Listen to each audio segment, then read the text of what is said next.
Hi guys! Dahil summer ngayon, alam nyo na, napakainit. So, naisipan po ng aming pamilya na magbarkadahan.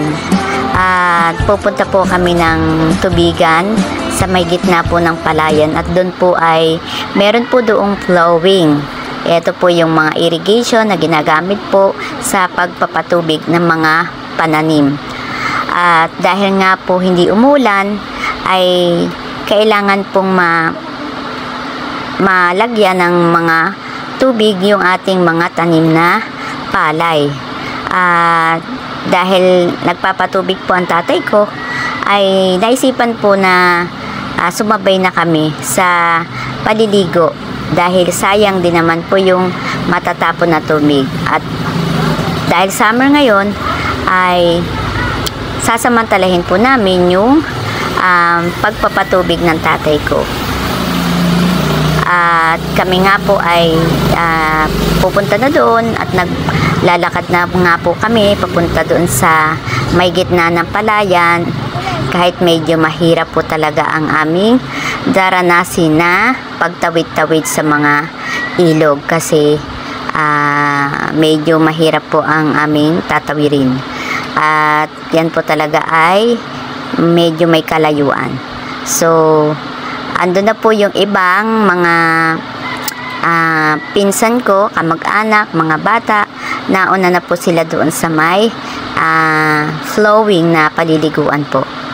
At dahil sobrang init po at sayang din naman po yung tubig na magagamit doon sa pagpapatubig ng aming mga palayan, bakit di po natin gamitin na rin ang ating tubig para hindi naman po siya sayang din. At least matapon man ay napakinabangan na rin po kasi marami pong magagamit na tubig kapag nagpapatubig po ng ating mga palayan.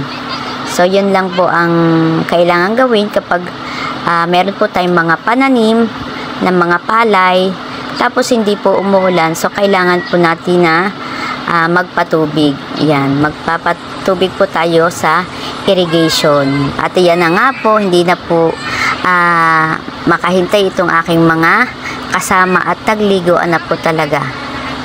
So yan po, habang nagkakasiyahan po silang maligo, ay sadya naman pong nakakatuwa kasi kahit po sa ganitong paraan, kami po ay nagkakasama-sama. At syempre, ito po ay walang bayad, ito po ay libre. Yun nga lang po, hindi po gano'n nakagandahan.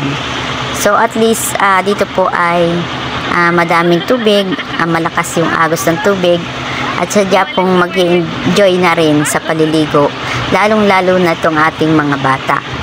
At yan nga po, isa-isa po kaming nagpupuntahan sa tangke ng tubig. At yan nga po, masaya po ang ating mga kababataan. Halos ayaw na nga po nilang umalis ng tubig. Kasi sobra pong lakas ng tubig, and then kasarap pong maligo. Syempre, napakainit po ng panahon ngayon. Kaya naisipan naming maligo, at yan nga po ang naisipan namin na paraan. Dahil sa hirap ng buhay ngayon, kailangan na magtipid. So, bakit hindi natin umisip tayo ng ibang bagay na halos ganun din naman po ang kahihinatnan. At ayan na nga guys, naligo na po kami ng naligo sa mga oras na yan kasi sobrang init.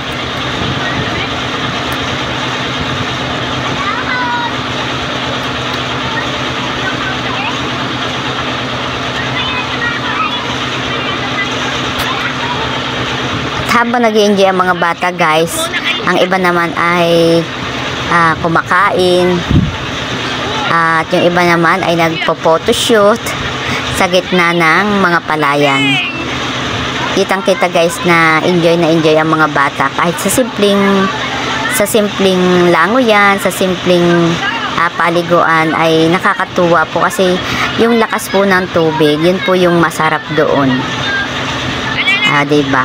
At least nakatipid po kami, and at the same time na patubigan din po ang mga palayan namin yan. So yun guys, at makikita po natin na enjoy po ang mga bata. So salamat kayo sa inyong mga suporta at sa panonood nyo ng video ito. Sana ay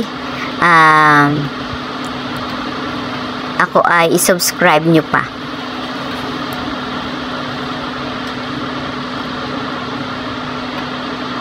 Ayan, thank you so much guys.